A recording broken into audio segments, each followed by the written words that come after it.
Hello, dear friends and net aspirants. Welcome back to High Point again. This is Liji Maria, and in this video, we are going to learn about Anatomy of Melancholy, written by Robert Burton. Anatomy of Melancholy is a popular prose work of the Puritan age. We'll see details related to it further in this video.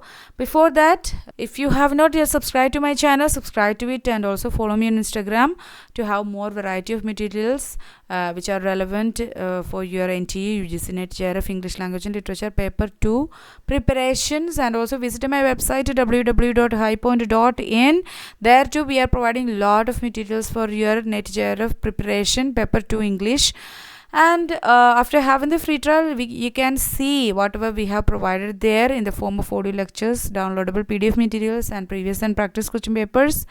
And along with that, if you wanted to have the 15% of off going for the free structure and also weekly test and personalized study guidelines as two free bonuses, you can join our family as a student from the website itself. Okay, if you wanted to know anything further related to the study materials that we are providing, offers or the free bonuses, you can use this WhatsApp number or the Instagram platform to reach out to me.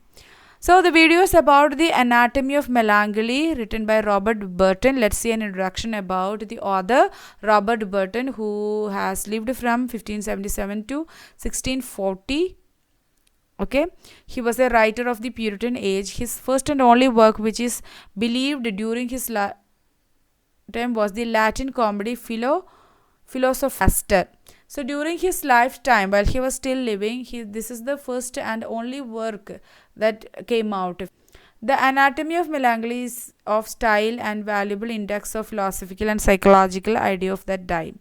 So Anatomy of Melancholy is also, when we read it now, we may feel it as irrelevant, but it's a great work during that time. The Anatomy of Melancholy, what is it? What all its kinds, causes, symptoms, prognostics, and several cures of it. That's what he is basically saying in this work. The Anatomy of Melancholy, he is detailedly discussing about melancholy and what is melancholy and what kind of melancholies are there. Then what are the causes of melancholy, symptoms of melancholy, and what are the cures for melancholy. So these are the major discussions in this work, the Anatomy of Melancholy. It is divided into several sections with its chapters and subsections. Burton adopts the pseudonym Democritus Jr. to conceal his identity among public. So he published this work anonymously using a pseudonym. He used the pseudonym or the pen name Democritus Jr. in order to conceal his identity from the public readers. Democritus was a Greek philosopher who was also an expert in physician, a politician, and an excellent mathematician. So Democritus is not simply a person. He was a Greek philosopher and also a physician, politician, and excellent mathematician. In the long, interesting preface, Democritus to the reader, Burton gives an account of himself and his studies and his own best critique. So it has the work, the Anatomy of Melancholy has a preface, which is titled as Democritus to the reader. And in that preface, Burton gives an account, a detailed account about himself and his studies and he criticizes his own studies, etc. in that preface. His colloquial style is an individual as his matter. So his colloquial style is a singular style, it's a individual style like his subject matter of the work as well. It is imaginative and eloquent. His work, the Melancholy, the Anatomy of Melancholy, is an imaginative and eloquent work full of classical allusions and Latin tags that testify to his love of curious and out-of-the-way information.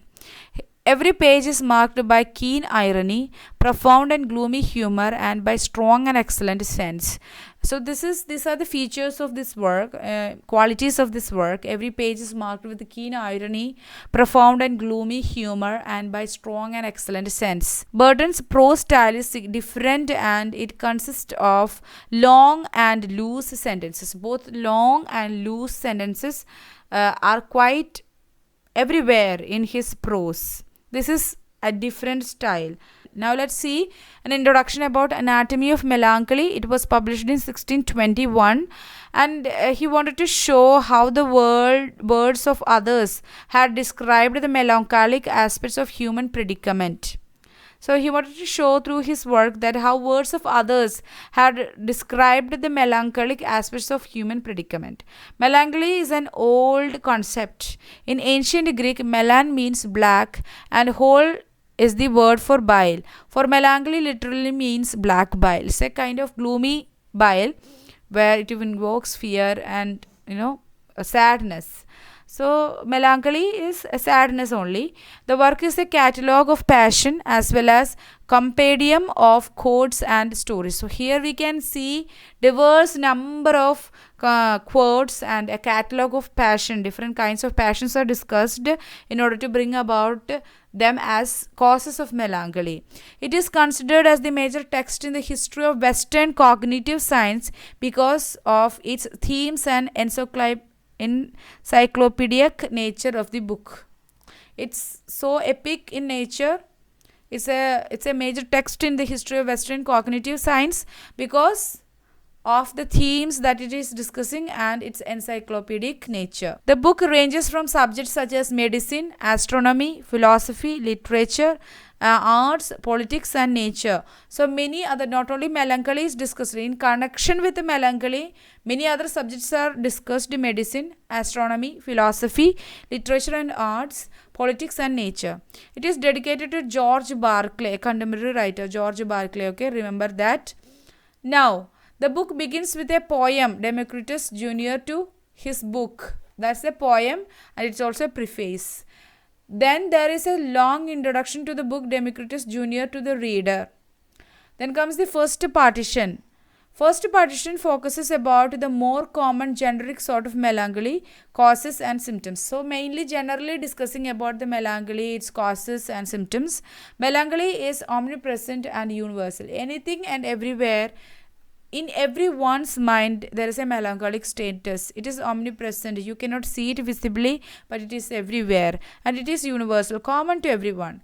Explores various possible reasons for melancholy like physical causes, emotional conditions, wrath of God, actions of spirit, devils, and the influence of stars and the moon. So he further explores and tells about various possible ways and reasons through which melancholy can be occurred. Physical causes, emotional conditions, wrath of God, actions of spirit devils, and the influence of stars and the moon. So these are the possible reasons that he says that through which melancholy can happen. Symptoms of melancholy: fear and sorrow without a cause, anxiety, headache, heaviness, troublesome dreams. If you have all this, then you have symptoms of melancholy. Head melancholy. There is a category known as head melancholy. It is described as headache, heaviness, continual fear, sorrow, anxiety, etc. So these are the symptoms of head melancholy.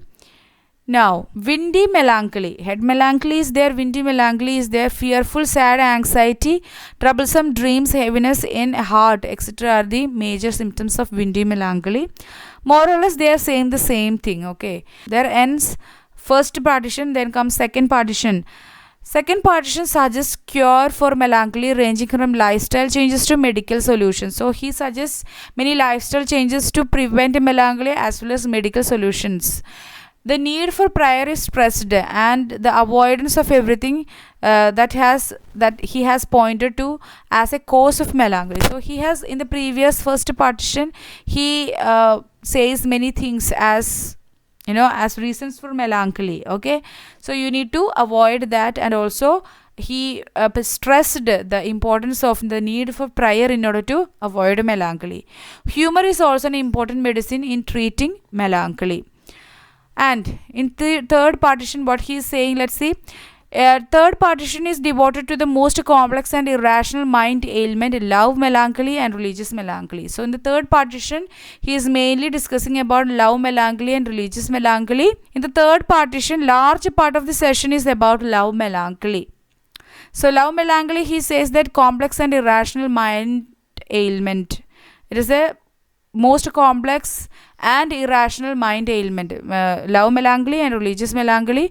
And this third partition the large part of the session is dedicated to love melancholy. Let's see what he is saying. According to Burton, love is the foundation of chivalry, the source of sonnet creativity, and a promise of fertility.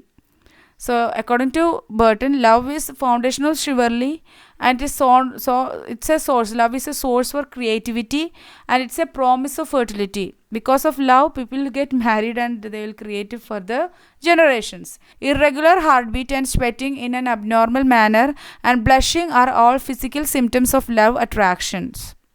So these are the symptoms of love attraction. If you have ever been in love, then you can understand this better. The separation of lovers may cause love melancholy. So when the lovers get separated, then that can cause love melancholy after the breakup. Cure of love melancholy is to be always occupied, seriously intent. Diet is prescribed for the cure, and young men should avoid reading of the books of the Genesis and to let them have their desire. He suggests that in order to cure love melancholy or be away from love melancholy, better you don't fall in love.